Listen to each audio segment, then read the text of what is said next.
Niadtong 1400s nagsugod ang European exploration nga gipanguluhan sa mga Portuguese ug mga Spanish explorers. Daghan sila nga diskubre pero ang ilang paglayag puno sa kakuyaw ug adventure. Ang nagtukmod nila para maglayag kay para isangyaw ang Kristyanismo para mukita og dakong kwarta sa kalakal.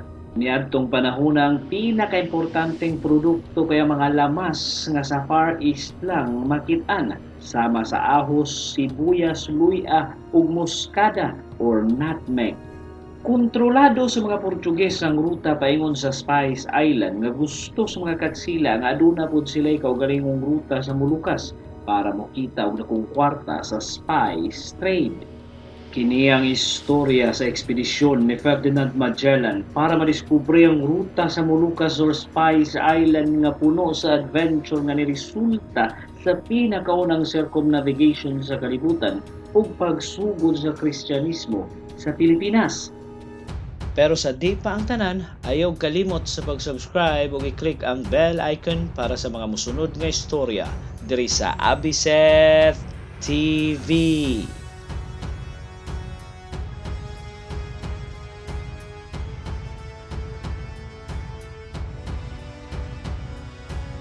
Si Ferdinand Magellan gipanganak sa lungsod sa Sabrosa niadtong 1480 sa usa ka ubos nga noblesa sa Portugal. Nidako siya nga usa ka sulugoon ni Reyna Eleanor nga asawa ni Haring Juan II sa Portugal. Og niadtong March 1505 sa edad nga 25 anyos nikuyog siya sa usa ka fleet sa mga Portuges sa India para mahimong sundao ngadto ug nagpabilin sa syudad sa Goa og 8 ka tuig. Kuyog pud siya sa paglayag ni Francisco Sirao sa Far East ug gisakop nila ang Malacca. Ug didto nakuha ni Magellan si Enrique nga usa ka Malay nga nahimo niyang ulipon og translator sa iyang umaabot nga ekspedisyon. Nibalik siya sa Portugal niadtong 1513 ug minghangyo sa usa ka ekspedisyon pero gibalibaran siya sa hari sa Portugal mao miadto siya sa Espanya para adto ihangyo sa hari sa Espanya nga suportahan ang iyang ekspedisyon sa Molucas. Ang iyang plano kay maglayag sa west paingon sa Spice Island nga naa sa east nga makahatag og bag-ong ruta sa Espanya nga gitugutan po dayon ni Haring Charles I sa Espanya ang iyang ekspedisyon. 5 ka barko ang giandam para sa iyang ekspedisyon nga adunay 2 ka tuig nga probisyon sa pagkaon ug 270 ka manglalayag nga kadaghanan mga katsila ug 40 sa mga crew kay mga Portuges. Naglayag ang ilang fleet sa Sevilla, Spain niadtong September 20, 1519 ug ilabang ang Atlantic Ocean ug mindiretso sa South America ug sa buwan sa Disyembre naabot nila ang Rio de Janeiro ug gikan didto naglayag pa south sa baybayon sa South America paingon sa lutsanan sa kontinente. Sulod sa 3 ka buwan nga pagpangita napugos sila dunggo sa natural nga harbor sa St. Julian tungod sa di maayong panahon ug nagpundo sila ngadto og 5 ka buwan. Sila pa ang pinakaunang mga manlalayag nga nakaabot atong lugara nga matod pa sa kadaghanan sa mga crew sa barko nga mahadlok na kuno silang mupadayon pa sa ilang ekspedisyon tungod kay naa na sila sa uncharted waters. Mga dunay mutiny o pagrebelde sa 3 ka barko nga gipanguluhan sa usa ka kapitan ni Magellan nga si Juan de Cartagena pero gipapatay dayon kini ni Magellan og gimando nga biyaan ang mga nagmutiny sa usa ka isla nga way tawo. Ug usa sa mga barko ang Santiago nabangga sa bato ug nalunod tungod sa bagyo pero tanang crew naluwas nila. 3 ka adlaw may labay na diskubre nila ang strait nga ilado na karon sa tawag nga Magellan Strait ug isulod nila kini. Mintras naglayag pasulod sa strait kalit lang mibalik sa agi ang usa sa mga barko ang San Antonio ug gibiyaan sila og mingbalik kini sa Espanya. Ug niadtong Nobyembre 1520 malampuson si Magellan nga nakit-an ang lutsanan sa pikas dagat nga gitawag niya Mara Pacifico, ang malinawong dagat sa Pacific Ocean. Pero ang Pacific Ocean puwerteng dakua nahurot ang ilang pagkaon sa kadugay nilang paglayag sa dako kayong dagat hangtod nga ang mga ilaga na lang sa barko ang ilahang gipangkaon. Maong 19 sa ilahang crew ang nagkasakit og scurvy. Mahuman ang 99 days sa dagat nga kita silang isla ang Guam sa Marianas Islands nga gilahang gidungguan.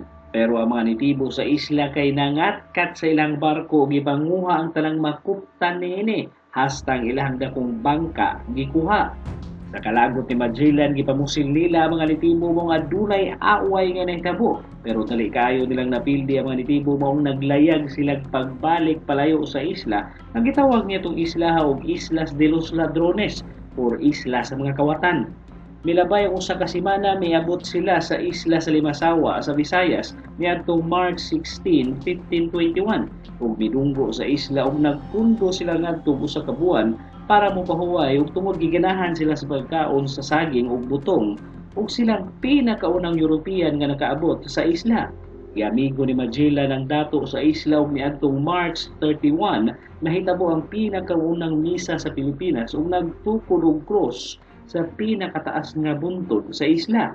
Dali niya kining nabuhat tungod sa iyang ulipon nga translator nga si Enrique nga usa ka Malay. Naglayag og balik si Magellan paingon sa Sugbo tungod kay niingon ang dato sa Limasawa ni Enrique nga adunahan kuno kayo ang isla sa Sugbo. Daabot sila sa Sugbo nagig-amigo kang raha humabon ang raha sa Cebu ug misugot ang raha nga magpabunyag sa Katolisismo ug danumpa nga makipag-alyansa sa hari sa Espanya. Pero ang usa sa dato sa Mactan nga si Lapu-Lapu wa mosugot sa gusto sa mga Katsila, dili siya magpa-convert sa Katolisismo ug labaw sa tanan gusto niya magpabiling gawas no ng iyang teritoryo ug usa pa kontra niya ang raha sa Cebu. Mao nangayog tabang si Raha humabo ni Magellan nga pildihon nila ang iyahang kontra nga si Dato Lapu-Lapu nga giuyunan pud dayon ni Magellan ug naghambog pa kini nga kaya ra kuno kayo niyang pildihon ang kontra bisag di na motabang ang mga Cebuano nila. Nangandam po dayon si Lapu-Lapu ni atong gabi una ug gitapok ang tanan niyang manggubat para sa mahitabong away. Kinaugmaan nakita nila ang mga barko sa mga Katsila paingon sa upon pero insaktong hunasan ang dagat sa dihang miabot ang mga Katsila sa isla sa Mactan.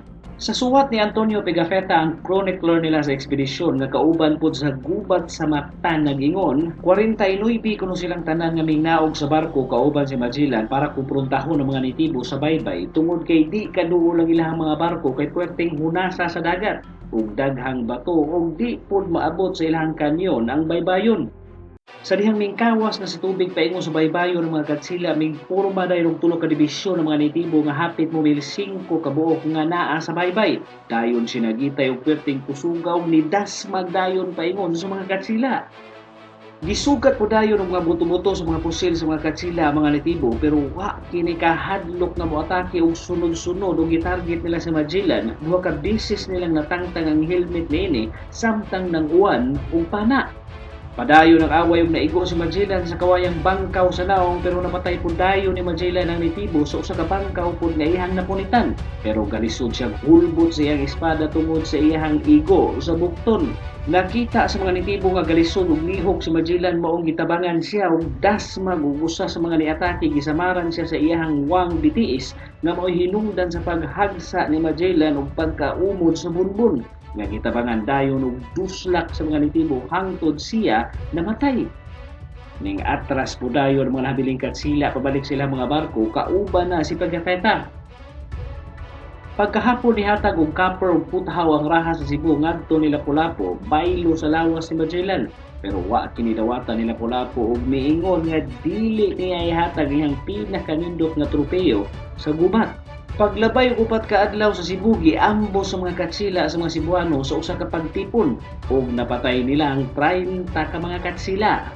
Nakaikyas po dayon pabalik sa ilang mga barko ang ubang mga Katsila kauban na si Pigafetta pero gamay na lang kaayo sila maong gisunog nila ang usa sa mga barko ang konsepsyon ug naglayog palayo sa Sugbo sa pangulo ni Sebastian ni Elcano. O gipadayon sa mga Katsila ang ilang misyon nga pangitaon ng Spice Island sakay sa duha ka barkong nahabilin ng Victoria ug Trinidad ug sunod sa unom ka buwan ang paglayag mahuman mamatay si Magellan nakita nilang Spice Island sa Moluccas or Maluku, Indonesia niadtong November 6, 1521.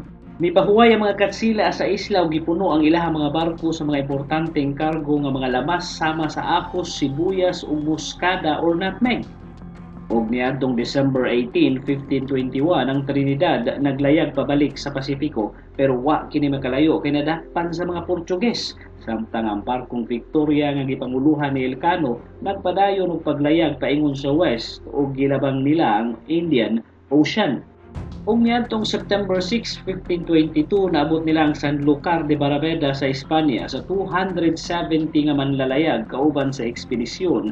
18 ra ang nakasurvive ug nakabalik sa Espanya kauban si Elcano ug Pigafetta. Gipahalipayan sa hari sa Espanya nga si Charles I si Elcano og gitagaag dako kaayong pensyon tungod kay malampuson kini sa paghatag og bag-ong ruta sa Espanya paingon sa Spice Island.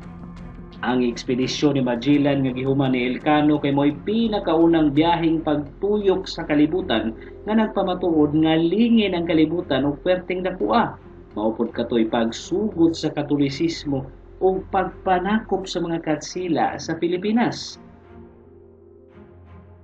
Diri lang kutob ug ayaw kalimot sa pag-subscribe diri sa Abiset TV para sa mga masunod nga istorya. Daghang salamat sa pagtanaw.